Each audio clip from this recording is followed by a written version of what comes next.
น้องล่ะมีเวียกมีหยังก็ประสานหาในข้อที่ว่ามันอาจสิพบผมยากๆเนาะในบางปัญหานะแม่เคยทางทีมงานยูทูบเบอร์เฮาเด้อที่ว่าได้เคลื่อนไหวช่วยเหลือสังคมก็ได้ติดตามทางเพจทาง TikTok นี่แหละก็ได้ติดตามอยู่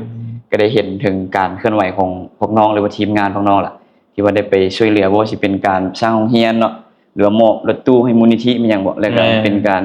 สร้างถนนหนทางมอบอุปกรณ์การศึกษามีหยังให้สังคมหลายถือว่าแม่นๆถือว่าชมเชยถือว่าเป็นแบบอย่างที่ดีให้แก่เยาวชนนั่นแหละที่ว่าให้หลายๆคนท่านเอาไปหมุนใช้เนาะนำเป็นแบบอย่างในการช่วยเหลือเกื้อกูลกันในยามขาดเขินจังซี่ล่ะอยากปลุกระดมคนรุ่นใหม่นะเนาะรุ่นใหม่แบบว่าอยากให้อันน่ะมีจิตสำนึกในด้านช่วยเหลือมนุษย์เฮาเนาะมนุษยธรรมนำกันหรือว่าเพื่อนร่วมโลกนำกันแต่ว่าง่ายๆก็แบบว่าอาจจะมีกลุ่มคนใดนึงหรือว่าบรรดาบริษัทใดยื่นมือเข้ามาช่วยบ่เหมาะทุนให้แล้วเอาไปมอบต่ออย่างนั้นให้หลายขึ้นก็ให้พวกเจ้านำไปสืบต่อส่งต่อนั่นแหละเป็นโคต่อสู่สังคมครับ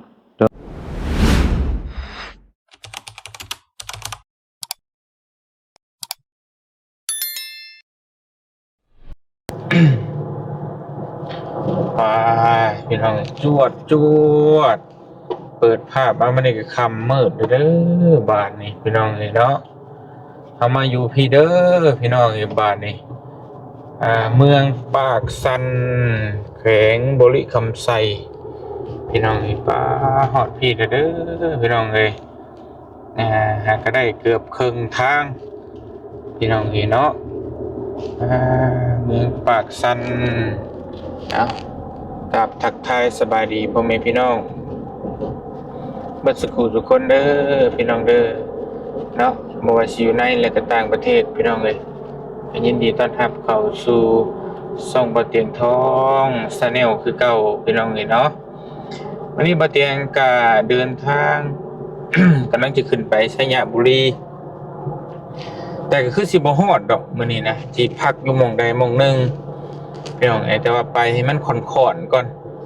ค่อนใกล้สิฮอดแหละตื่นเช้ามันเดินทางต่อพอได้เดินทางมาฮอดปากสันแขวงบุรีคำไซข้ามมาอีกแขวงนึงตอนนี้พี่น้องเห็นเนาะเมื่อกี้นี่เฮาหยุดพักปั๊มปตทอยู่แขวงขมวนตอนนี้เฮาข้ามมาแขวงบุรีคำไซแล้วคำอยู่ฝั่งไทยก็ข้ามมาอีกจังหวัดนึงแล้วพี่น้องเห็นเนาะพอดีมื้อนี้เฮาก็มาผ่านมาทางนี้เลยแวะเยี่ยมยามถามข่าวเบิ่งทางยายคนนึงเด่นเรื่องคดีความมีหยังให้นะพี่น้องก็นี่หลายปีแล้วรู้จักกันเนาะมื้อนี้ว่าสิเลี้ยงข้าวเพิ่นเพราะว่าเพิ่นประจำการอยู่เมืองปักสันอยู่แขวงบุรีคำไซนี่พี่น้องเอ้ยเพิ่นสิหน้าตาเป็นแบบใดชื่อเสียงดังเรียงนามเป็นจังได๋ก็ไปเบิ่งไปชมกันเนาะและเพิ่นเป็นผู้อยู่เบื้องหลังทั้งบ่เตียงแล้วก็ทีมงานที่คอยปรึกษาเรื่องกฎหมายพี่น้องเนาะคือบ่เตียงเลยเล่าให้ฟังแหละบ่เตียงก็รู้จักฮักแพงทีมงานทั้งทนายหลายๆคน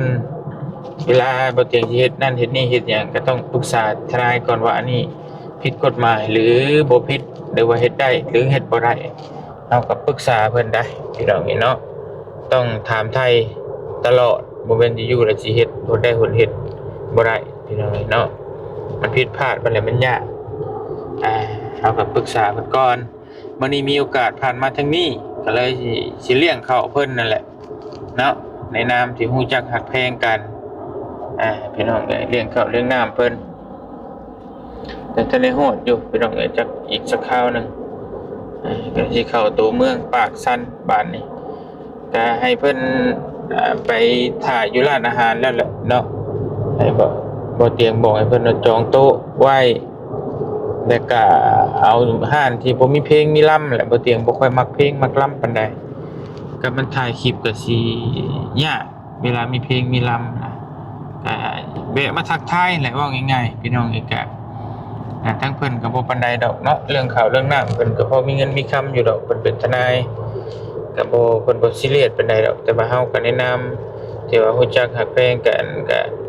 อยากมาแวะเยี่ยมยามทำข้าวทำไทยนั่นแหละพี่น้องเอ้ยบอกง่ายๆนะครับเพิ่นก็อายุบ่หลายปานใดนะรุ่นราวข้าวเดียวกันนั่นแหละ30กว่าๆก็นับถือว่าเป็นอ้ายพี่น้องเอ้ยเนาะไปเพิ่นสิเป็นหน้าตาแบบใดชื่อเสียงเรียงนามแบบใดไปเบิ่งไปชมนํกันพี่น้องเอ้ยพุ่นแหละอย่ามันดึกมันดื่นแหละเพิ่นสิรบกวนเวลาหลับเวลานอนของเพิ่นพี่น้องเอ้ยเนาะไปเดินทางไปพี่น้องเลยฮอดแล้วเมืองปากสันแขวงบุรีคำไซเนาะตัวเลิกตื่นได้พี่น้องเลย3 ทุ่มครึ่งหรือว่า9 โมงครึ่งสำหรับบางคู่บางคนก็นอนแล้วป่านนี้เนาะแต่บางคนนอนดึกก็ทันได้นอนอีก500 เมตรเลี้ยวขวาเลี้ยวขวาวัดสันพี่น้องเอ้ยเนาะเลี้ยวขวาพอเตียงไงเพิ่นส่งโลเคชั่นมาให้เนาะเวะกินข้าวกินน้ำก่อนร้านอาหารดูใส่บุญนี่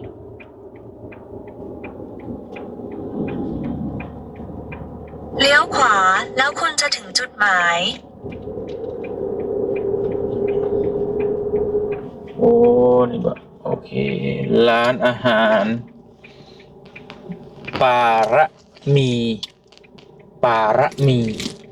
คือแบบไหนปาระมีว่าบารมีกับบ่แม่นปาระมีไปเบิ่งนำกันโอ้มีหูปแคนอีกแคนเล่นเต้นฮอดแล้วคุณมาถึงแล้วโอเคครับขอบคุณครับขอบคุณจ้าอ๋อใส่ดีจอดตัวนี้ก็ได้ดอก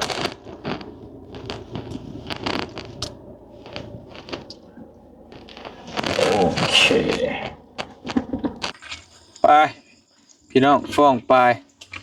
บัดสุขุสุคนกินข้าวกินปลาก่อนค่อยออกเดินทางมึงบ่ได้ครึ่งทางใช่ไหมนี่ถ้าไปบ้านเล่านะโอ้ยพี่น้องสวัสดีเด้อพี่น้องเด้อ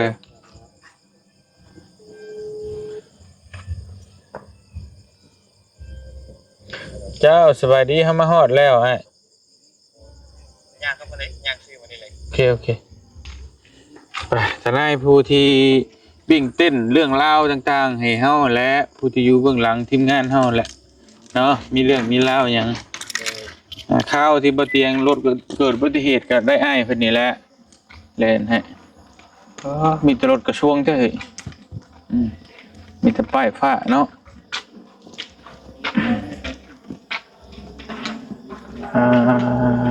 ตัวไป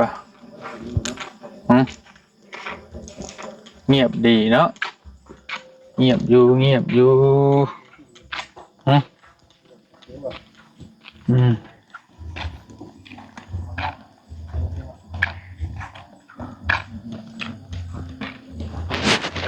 โอ้โดยสบายดี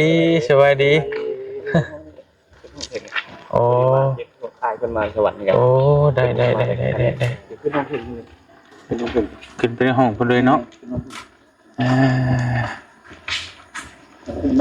รู้แต่ปานนี่มันจะชมกับรองเท้าเตะเฮาอยู่บ่อย่าปิดแนวครับโอ้อย่าปิดปิดไว้นี่เนาะตามสบายนะโดยมา5 คนละโดยเนาะนั่งพากันนั่งถ่ายคลิปลง YouTube ก็ได้อยู่เนาะพนักงานก็จะกึ่งอยู่พอถ้าค่อยเป็นยูทูบเบอร์นะสบายเลยอะไรเมื่อยป่ะ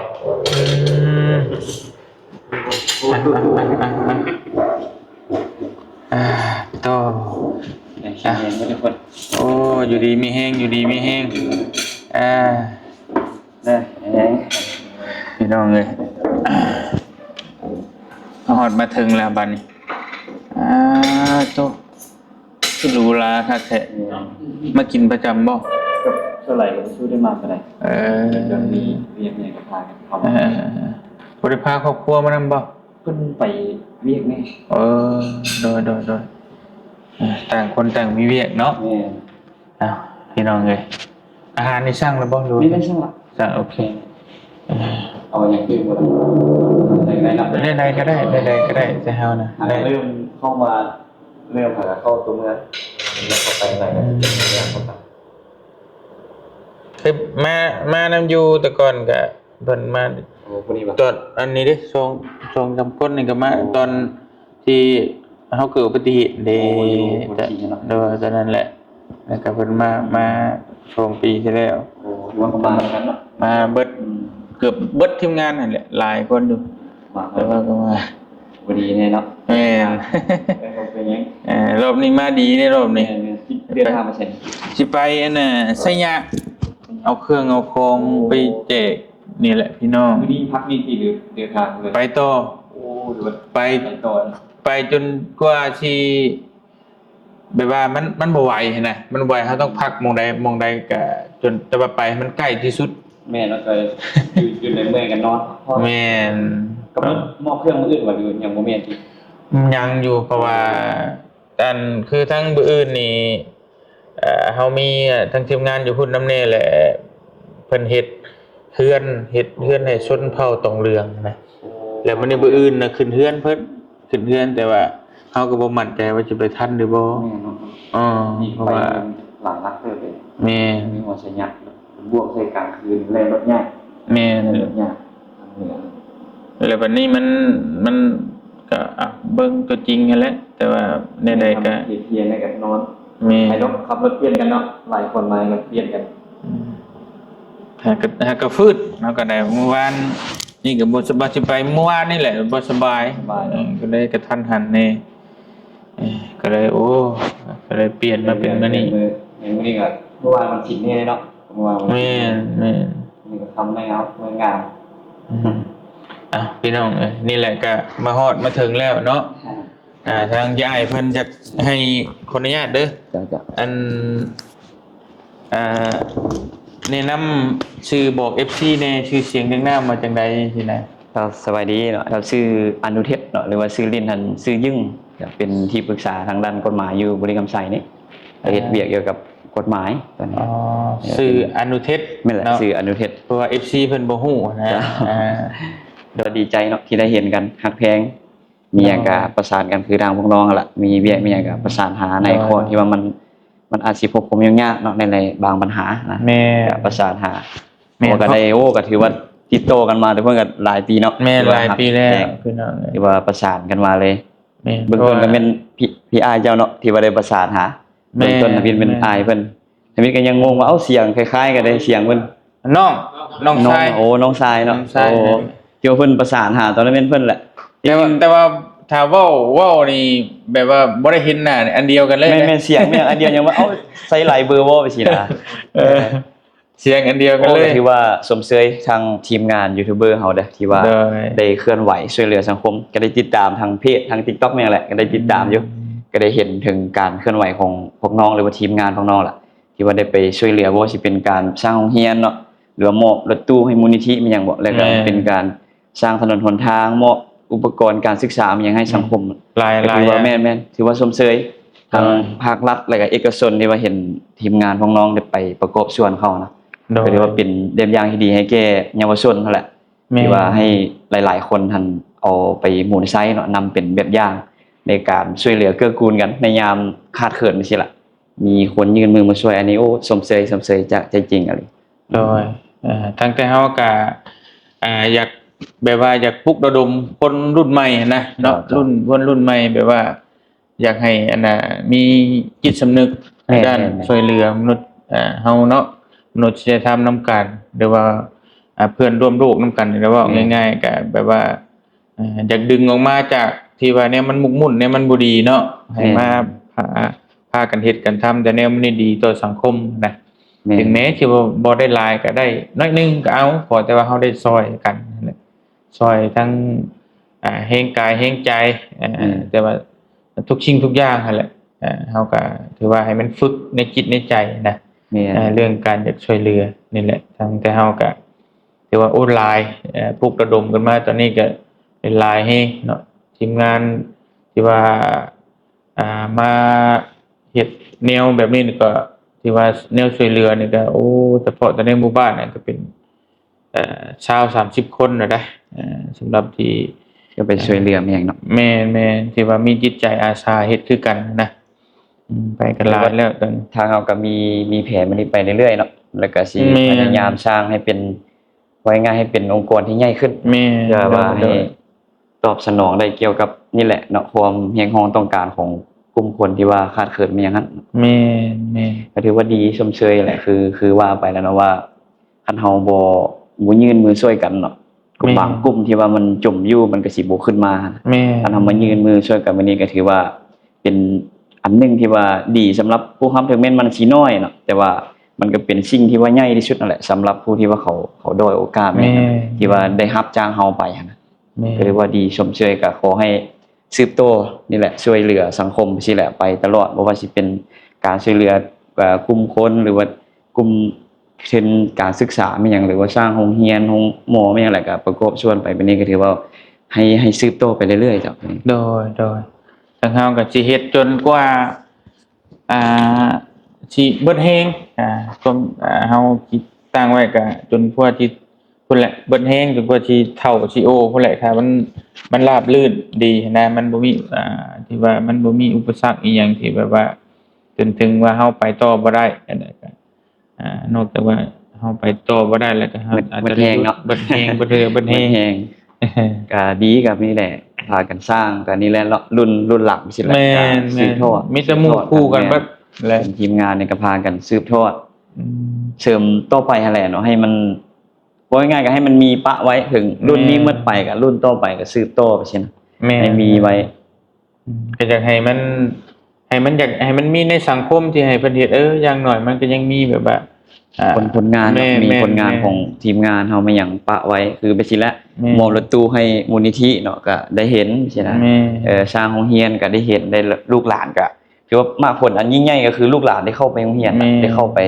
รับการศึกษาอยู่ในนั้นถ้าบ่มีอยู่ในลูกหลานก็สิจักสิไปเรียนอยู่ไสหรือว่าโรงเรียนมีแล้วเนาะก็มันอาจสิบ่ดีบ่เลยเฮาก็ได้ไปโตเติมอีหยังก็ให้ลูกหลานเฮาได้ร่ำเรียนศึกษาในโรงเรียนที่ดีนั่นแหละให้ได้รับการศึกษาที่ดีก็ถือว่าชมเชยติดตามตลอดโอ้ก็เห็นอยู่ไปบริจาคอยู่บรรดากลุ่มบ้านหรือว่าไปเมืองเนาะทางช่วยเหลือทางหลายๆอย่างนั่นแหละคือเห็นกันผ่านมาตอนนี้ก็เฮาก็ช่วยเหลือแต่หอบด้านเนาะบ่ได้ว่าแบ่งนู่นนี่บ่ควบคุมเบิดถือว่าเป็นแนวใดเฮาก็ไปเบิดบ่ได้อันนี้นะพี่น้องว่าก็ไปทั่วประเทศเนาะคิดว่าคืนนี้แรกก็สิเดินทางไปทางภาคเหนือเนาะทางชัยยาแล้วค่ำก็ยังบ่ได้พักเนาะเพื่อสังคมได้นี่อันนี้แหละเพื่อสังคมสละเวลาส่วนตัวเอาเวลาไปลิ้นกินเที่ยวนี่ไปช่วยเหลือสังคมแม่คือทางเหนือก็มีทางเพิ่นก็เฮ็ด YouTube คือกันนะเกี่ยวกับร้านช่วยเหลือแบบนี้แหละเพิ่นก็เลยเชิญเฮาว่าโอ้ว่ามันบ่ไหวหลายว่าซั่นคนทุกคนเนี่ยก็ค่อนข้างที่จะหลายแล้วก็กำลังเพิ่นก็บ่จักพอแม่ก็ได้อยากให้เฮาไปเบิ่งนำแน่ทางเฮาก็เลยจัดเตรียมข้าวปลาอาหารไปก็หลายเต็มช่องล้างรถนั่นแหละโดยก็ถือว่าไปสมทบกันถึงแม้มันบ่หลายแต่ก็พอได้ช่วยเพิ่นอีกแรงนึงนะประมาณนั้นมีแต่เดินทางไปเนาะถ้าว่าหากเห็นในบางเขตบางหมู่บ้านที่ว่าขาดเขินเป็นอย่างไงนะก็ให้พวกน้องแหละฝากทีมงานพวกเจ้าล่ะพากันเบิ่งแยงเนาะช่วยเหลือเป็นอย่างไรบางทีอาจจะเดินทางไปภาคเหนือไม่ใช่ละเฮาก็อาจจะไปเห็นสัญญาแล้วเนาะอาจจะเดินทางไปหมู่บ้านใกล้เคียงบ่เมืองใกล้เคียงไม่ใช่อาจจะได้เห็นหลายสิ่งหลายอย่างว่าอันใดที่ว่าทางทีมงานเฮาพอช่วยเหลือได้แหละก็อยากฝากช่วยเหลือให้สังคมมันมีการเติบใหญ่ขยายตัวขึ้นมานะให้หลุดพ้นจากคำว่าด้วยความว่าคำว่าทุกข์ยากอย่างนั้นให้ได้เจือจุนกันไปแม่ทั้งอยู่ในสวรรณเขตก็ถือว่าได้ซอยหลายตึกพอสมควรแหละ ในระหว่างหลายปีที่เฮาซอยมาก็หลาย10หมู่บ้าน โอ้ เฮ็ดหลังคาเฮือนเฮ็ดเฮือนให้นี่ก็โอ้หลาย10นะเกือบเป็น100พุ่นไปจักแหละคำสิว่านับไปดีเนาะรวมเบิดทีมงานนั่นน่ะที่เฮ็ดให้มานี่ก็หลาย ได้เคลื่อนไหวตลอดมาเนาะ แม่นเฮ็ดตลอดโดยบ่ได้หยุดเลย จนเกือบหมด2025แล้วเนาะมีแผนต่อหน้าก็คือ2026แม่นก็ไปเรื่อยๆ ขอ ไป ให้เป็น เรื่อย ให้วางแผนกันไว้เป็นโครงการใหญ่ซะ โดย ให้ช่วยเหลือสังคมในรูปแบบที่ว่ามีการเปลี่ยนแปลงที่ว่าจากเก่าเนาะให้มันใหญ่ขึ้นกว่าเก่าสิ ๆโดย อาจจะเคยช่วยเหลือส่ำนี้แล้ว ให้มีมูลนิธิให้ขยายตัวขึ้นนั่นแหละให้มีอาจจะมีกลุ่มคนใดหนึงหรือว่าบรรดาบริษัทใดยื่นมือเข้ามาช่วยบ่เหมาะทุนให้แล้วเอาไปมอบต่อมาอย่างนั้นให้หลายขึ้น โดย ก็ให้พวกเจ้านำไปสืบต่อส่งต่อนั่นแหละเป็นโคต่อเนาะสู่สังคมครับ โดยก็อย่างอันคิดไว้แต่สั้นอยู่แต่ก็เฮ็ดไปตามกำลังเฮามื้อใดมื้อหนึงที่บุญมาฮอดจอดถึงก็จังว่ากัน แม่นก็ถือว่าค่อยเติบโตไป ถือว่าเฮ็ดได้ซำนี้ก็โอ้สมเชยละที่ว่าเสียสละเวลาแล้วก็บางครั้งก็ทรัพย์ส่วนตัวเนาะที่ว่าเอายื่นมาช่วย แม่น สังคม ส่วนหลายก็มีแต่ทรัพย์ แม่น ส่วนตัวซะเป็นส่วนมากอะนะ แม่นคือเดินทางไปสิแล้ว แม่นน้ำเมือกน้ำมันกินยากส่วนตัวนี่ก็มีแต่ส่วนตัวนั่นแหละ ก็ดีเนาะ แต่ว่าใจเฮาอยากเฮ็ดเด้บ่มีไผบังคับเฮาก็ แม่น เฮาก็ต้องเต็มใจทุกสิ่งทุกอย่างนั่นแหละ บ่ฮักอะไรก็เฮ็ดบ่ได้ แม่ บ่มักก็ไปบ่ถึงบางเทื่อสนิทสัญญาโอ้สิว่าไกลโพดบ่ไปแล้วก็ได้โอ้เป็นหยัง แม่ นะ บ่มีไผว่า แม่ เฮา ไม่เคยว่าแต่ว่าให้เฮาคิดถึงผลประโยชน์ส่วนรวมเนาะก็คือ แม่ มีกลุ่มคนที่ว่าเฮียงห้องหรือว่าอยากให้การช่วยเหลือจังซี่นะเฮาก็ต้องได้ไปเนาะเพราะว่าเฮาเป็นจิตอาสาไว้ง่ายซะ แม่ จิตอาสาแล้วเฮาก็ฮักมักในด้านนี้ อยากช่วยเหลือสังคมก็เลยเดินทางไปนี่แหละไปก็ไปหลายที่ก็มีพี่หลายบ่อนคือสิละมาบ่เลียมไสก็ทักหาฮักแพงกัน แม่ ฮักแพงกันคือไปทางภาคเหนือก็กลุ่มฮักแพงอยู่ทางพุ่นนี่นะ โดย คือว่าล่ะไปพุ่นกินปลามาพี่กินซีน โดย รู้จักฮักแพงกันไว้ พี่น้องเนาะก็นี่แหละทางยายเพิ่นผู้ที่อยู่เบื้องหลังทางทีมงานคือคอยให้คำปรึกษาด้านเกี่ยวกับกฎหมายว่าซั่นซะก่อนเฮาสิเฮ็ดนั่นเฮ็ดนี่เฮาก็ต้องโทรถามอ้ายเพิ่นเนาะเพราะว่าเฮาจะเฮ็ดไปโดยพราการมันก็บ่ได้เด้เฮาต้องปรึกษาอันนี้ควรเฮ็ดบ่อันนี้บ่ควรบ่เฮาก็ปรึกษาอ้ายเพิ่นก็สิแนะนำเพิ่นอยู่ในด้านกฎหมายมาโดนเนาะเฮ็ดอันดูเป็นทนายมานี่จักปีแล้ว ยังบ่ได้เป็นทนายยังบ่ได้บัตรเทื่อเป็น อืม เพียงแต่จบกฎหมายมาแล้วก็ จบกฎหมาย เคลื่อนไหวแม่นแหละเคลื่อนไหวทางด้านกฎหมาย ถือว่ายังบ่สามารถเอิ้นทนายได้แหละว่าไงต้องมีบัตรก็ได้ไปเช็คเอาบัตรก่อนนะ อ๋อ ตัวนี้ ก็เลยว่าก็เคลื่อนไหวก็เฮ็ดเวียกคล้ายๆกันเนาะแต่ว่าบ่ทันได้มีสิทธิ์เอิ้นตัวเองว่าทนายซื่อๆไปซั่นแต่ว่าเรื่องเฮ็ดคดีมันหยังก็เฮ็ดคล้ายๆกัน อ๋อเรียนจบด้านกฎหมาย แม่นจบกฎหมายก็จบมาแต่สวรรค์เขตด้วยกัน โอ้ จบมาสวรรค์เขตอยู่นาเซ็งเนาะสวรรค์เขตจบกฎหมายอยู่ทางภาคกลางเฮา แล้วแต่เฮาสิอันได้ใบทนายเฮาต้องไปเรียนต่ออีกด้วย แม่นไปอบรมไว้ง่ายจะไปอบรมแล้วก็เซ็งเอาบัตรทนาย โอ้โอเคตอนนี้ก็คือทางยายเพิ่นก็อันต้นโทษอายุจักปีแล้วตอน ปีนี้หัน31 ปี 31ปี จ้ะ อ๋อ 31เดือน ก็ซ้ำกันก็บ่เตียง โอ้เดือน2ที่มานี่ก็32เกิด94 โอ้ เกิด1994 ซ้ำกัน ซ้ำกันแลก็ฮักแพงเนาะฮักแพงกันไว้ โอเค คือมีหยังก็ประสานหากัน ซ้ำกัน นี่แหละคือเพิ่นมีเวียกหยังเพิ่นก็โทรมาเซตมาตัวนั้นตัวนี้เฮ็ดได้บ่ใช่นะก็แนะนำเพิ่นไปเพราะว่าก็ถือว่าได้รับว่าง่ายๆก็พบความยุ่งยากเนาะหลายอย่างที่ว่าสาเพิ่นเล่าให้ฟังแต่ว่าก็บ่ขอเว้าซะเนาะในข้อตอนนั้นให้เฮาก็เจาะจงเอาแต่สิ่งที่ดีๆนี่เว้าออกมาซะเพราะว่าอันยุ่งยากก็ให้มันเป็นบทเรียนหรือว่าเป็นประสบการณ์ของพวกเจ้าครับเป็นทีมงานเอาไปปรับปรุงแก้ไขก็ถือว่าก็สิดีขึ้นเทื่อละก้าวเนาะคือเฮาโมนำกันผ่านมาแล้วก็ค่อยๆพัฒนาปรับปรุงไป เพราะว่าเฮาจะทางทีมงานเฮาก็บ่ฮู้เรื่องกฎหมายเนาะแต่ว่าหลายคนก็ว่าง่ายก็เรียนบ่สูงนั่นแหละแล้วก็คืออันนี้แหละคือน้องเมฆนี่ผู้มาอยู่นำเฮานี่ก็เป็นตะกล้องนี่ผู้เฮาเล่าให้ฟังนั่นแหละก็ โอ้ เพิ่นก็จบ IT โอ้ แต่ด้านทางคอมพิวเตอร์นะ เจ้า กับบ่ได้เกี่ยวทางด้านกฎหมายคือเก่าเป็นอะไรก็มีอยู่ผู้จบสูงก็แต่ว่ามันก็คนละ เฮ็ดงานคนละสายเนาะ แม่ ก็ดีแหละเพราะว่าเฮาสิจบมีหยังมาก็ตามว่าสิว่าง่ายๆแหละ ใบประกาศก็เป็นเพียงตัววัดว่าเฮาจบมาจากไสซื่อๆแล้วมันก็บ่ได้เกี่ยว ก็มีแต่นี่แหละเว้าถึงจิตสำนึกและก็การกระทำการปฏิบัติว่าเฮาสิเฮ็ดหยังให้สังคมนั่นแหละว่าง่ายๆซะเฮาบ่สร้างความเดือดร้อนให้สังคมก็เรียกว่าประเสริฐละบ่หมายความว่าเจ้าต้องจบสูงไม่หยังมาเรียนจบไม่หยังมาบ่แม่นตัวนี้เพียงแต่เฮาว่าง่ายๆเป็นคนดีของสังคมก็ถือว่าดีเลิศนี่แหละคือพวกเจ้าโอ้ประเสริฐที่ว่าได้ช่วยเหลือสังคมนั่นแหละก็ติดตามโอ้เห็นไปช่วยหมู่บ้านนั่นนี่สินะเอาทรัพย์ไม่หยังไปช่วยเหลือชมเชยหลายตัวนี้โดยพี่น้องทางกับข้าวก็มาแล้วแม่สั่งอาหารไว้สั่งอาหารไปต้อนรับนี่ ตามสบายเด้อตามสบายอาหารนี่เงียบสงบดีอยู่เขียนก็ดีอยู่เนาะเพราะว่าทั้งเฮาก็มักแบบนี้แหละทั้งแรกบ่เตียงก็ย่านแม่นเป็นห้านแบบมันมีเพลงตุ้มๆต่ำๆแล้วมันก็รบกวนหน่อยนึงเวลาเฮาถ่ายคลิปนะมันคิดสิเว้าเด้อยู่นี่แม่นเป็นส่วนตัวดีพี่น้องเอ้ยดนก็ได้มาก็อยู่นี่กับบ่สู้ได้ค่อยมาปานใดก็ดนยังได้ค่อยมาอันบ้านเกิดเมืองโน่นนี่อยู่ไสก็บอก FC เมืองโน่นอันนี้มันอยู่พุ่นก็บ้านปักษาติดกับปักกระดิ่งที่พวกเจ้ากายมาฮะแต่ว่าตอนนี้ก็มาพักอยู่ในปักสันเฮาพี่เพื่อว่าไปเวียกไปงานหยังก็สะดวกสบายแน่นะมันอยู่เมืองปักกระดิ่งพุทธบ้านเกิดเมืองโน่นที่ว่า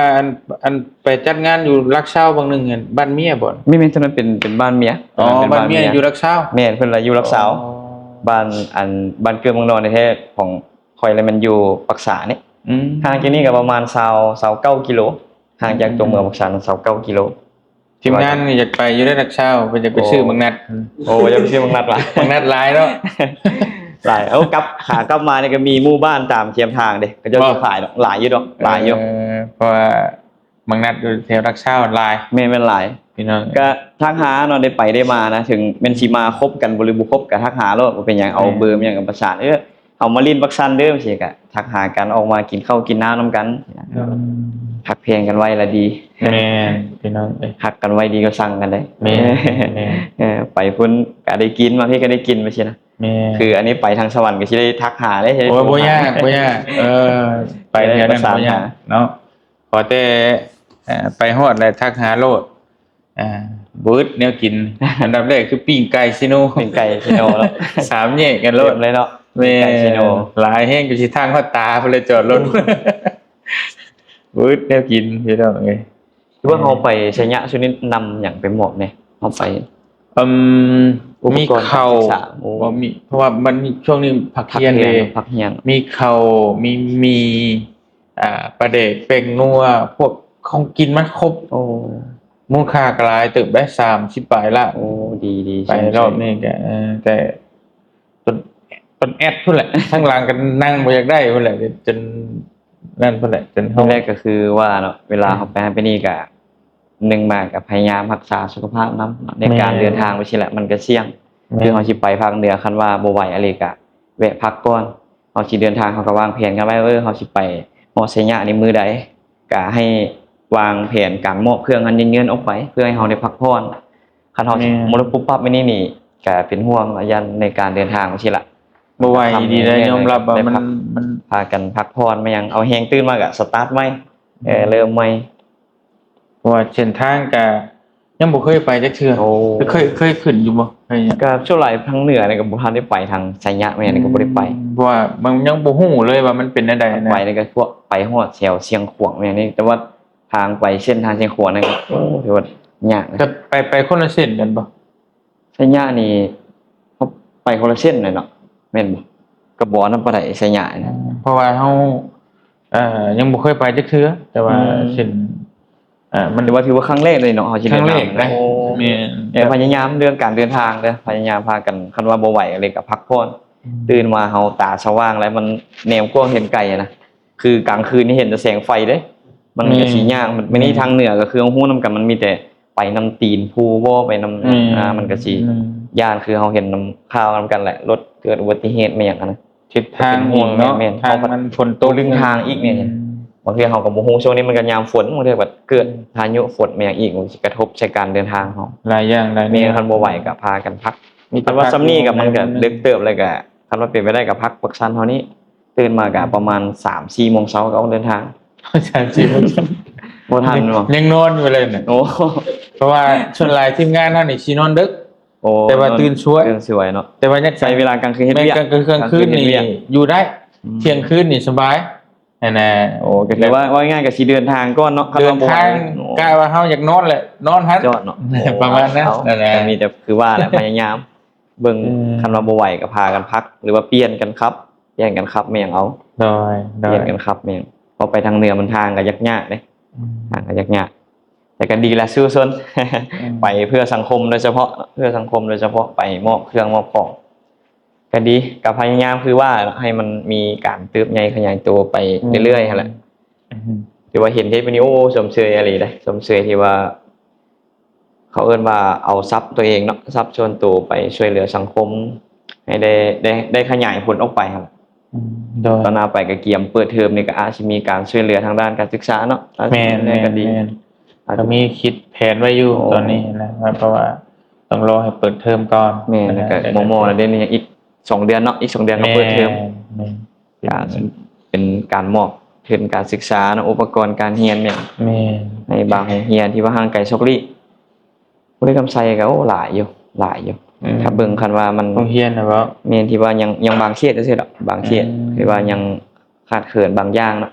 ถ้าเบิ่งคันว่ามันเป็นไปได้ก็สิประสานหา ได้ มาช่วยเหลือได้ แต่มันแก้ไขบ่ลีกก็ได้ มาช่วยเหลือ ทางเฮาก็สิระดมกันตื้ม ได้ เนาะ มาช่วยเหลือมาเบิ่งแยง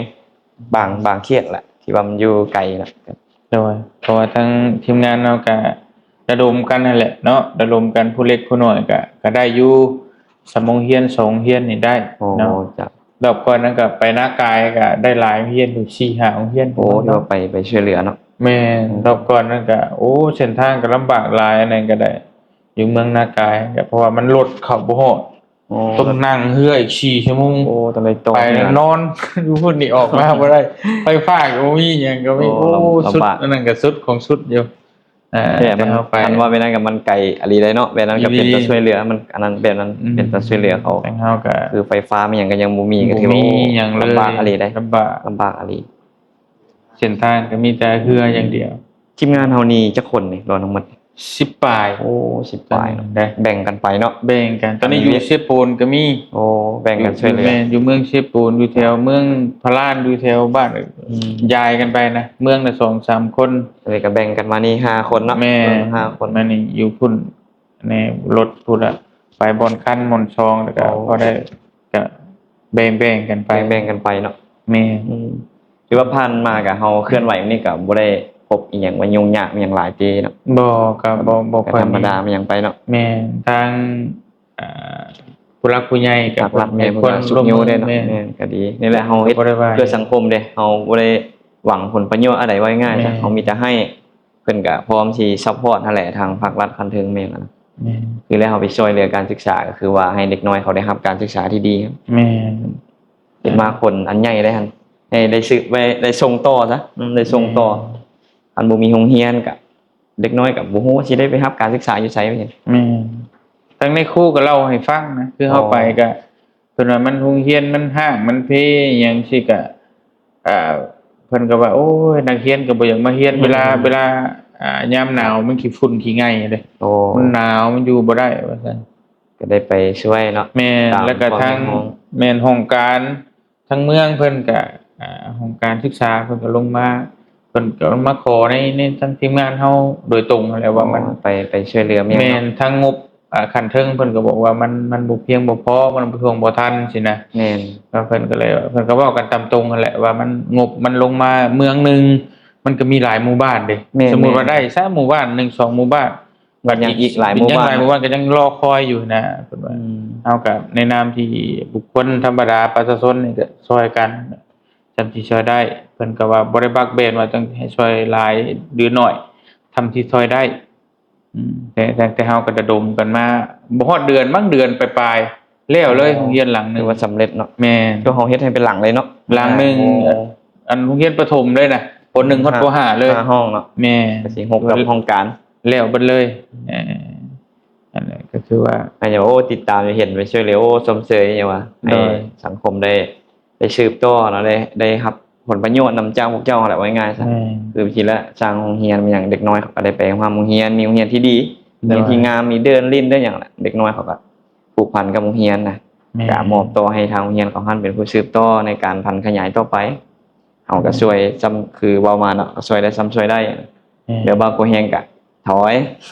อาจจะช่วยครึ่งนึงว่าจังได๋บิแบ่งกันไปแม่พี่น้องเนาะมาท้ายๆนี่ก็แต่เฮาก็สิขอตัวรับประทานอาหารก่อนจะเล็กจะน้อยแล้วก็สิเดินทางต่อมาในท้ายๆนี่ก็สมมุติว่าพี่น้องเฮาอยู่เมืองลาวเฮาเองสำหรับเพิ่นสมมุติว่ามีเรื่องปัญหาเรื่องด้านกฎหมายแก้ไขบ่ออกอีหยังบ่ฮู้สินะอยากโทรมาปรึกษาเนาะปรึกษาทางอ้ายนี่ก็แม่นได้ติดต่อได้ทางใดก็มีแต่ติดต่อทางเบอร์เลยโทรศัพท์เนาะเป็นบอกแอปบอกเบอร์เลยก็ได้020 965 7096บางเคสพวกเฮาก็ให้การช่วยเหลือฟรีเนาะให้การช่วยเหลือฟรีหรือเป็นคำปรึกษามาหยังล่ะเฮาก็ให้คำปรึกษามาหยังฟรีนะก็บ่ได้คิดบางเคสที่ว่ามัน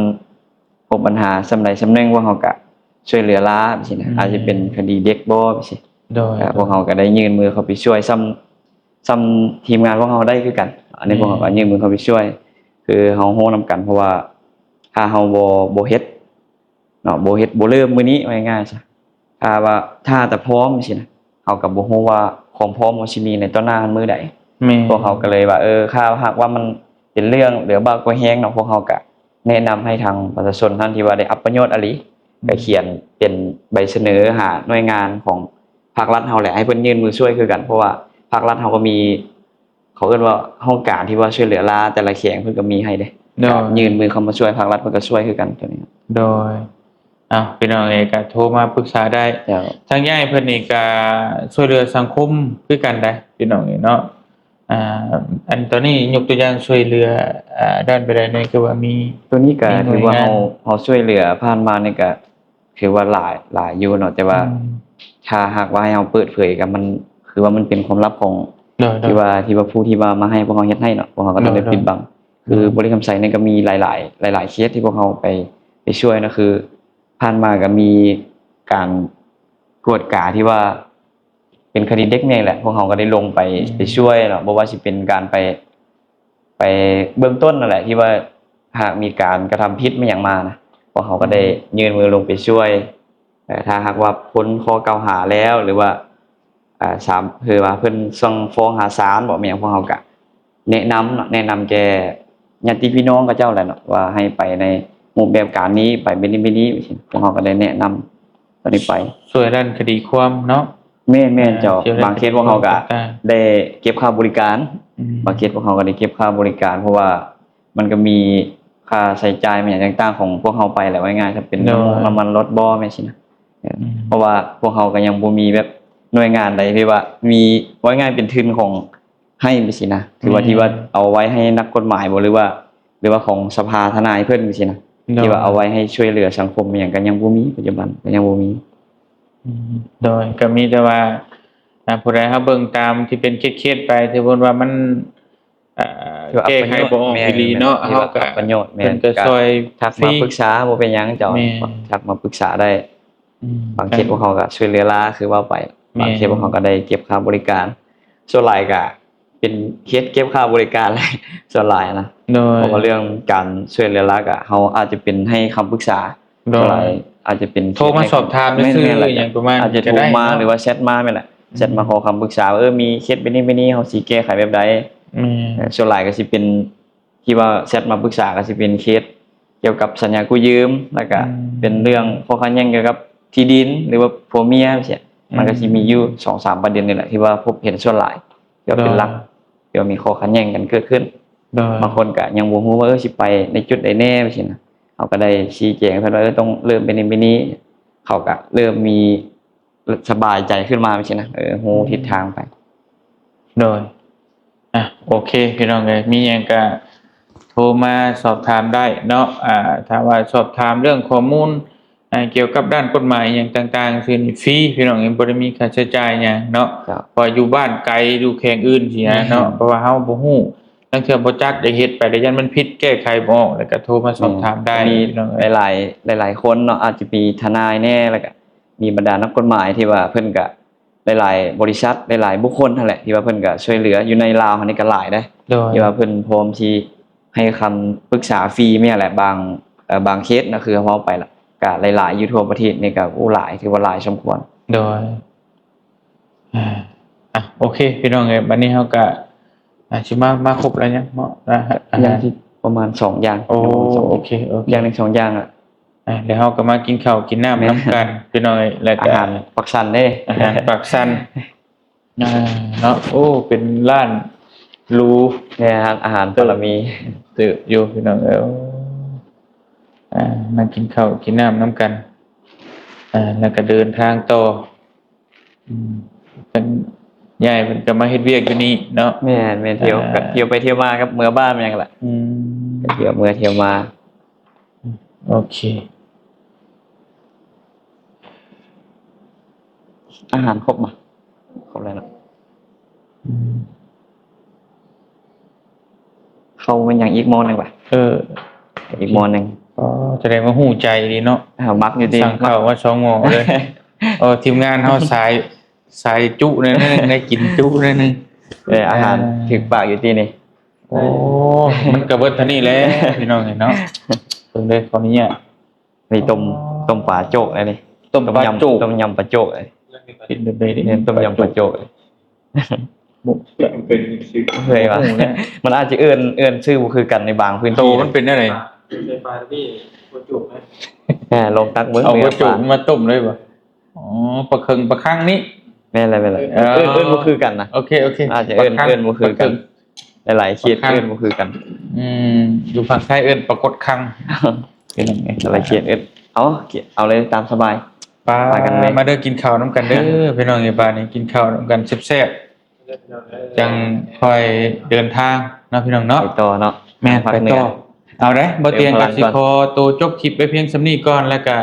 สิขอตัวกินข้าวกินน้ำเนาะทั้งย้ายเพิ่นแล้วก็แยกย้ายกันเดินทางต่อบัดนี้เนาะ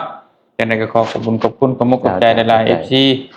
ที่ติดตามโดยตลอดมาแล้วก็ฮักแพงให้กำลังใจทางทีมงานเฮาโดยตลอดมาเนาะขอบมุกขอบใจหลายๆมื้อนี้ก็ขอตัวกินข้าวก่อนแล้วก็เดินทางเกือบครึ่งทางแล้วพี่น้องเอ้ยเนาะเดี๋ยวเดินทางต่อแต่มัน เฮ็ดนึงเนาะ แม่นเมื่อยหมองใดก็พักหมองนั้นขอตัวกินข้าวกินน้ำกันเด้อมาเด้อกินข้าวน้ำกันพี่น้องเบิดสุขทุกคนเนาะสำหรับคลิปนี้ขอกล่าวคำว่าสบายดีเด้อพี่น้องเบิดสุขทุกคนมากินข้าวน้ำกันบัดนี้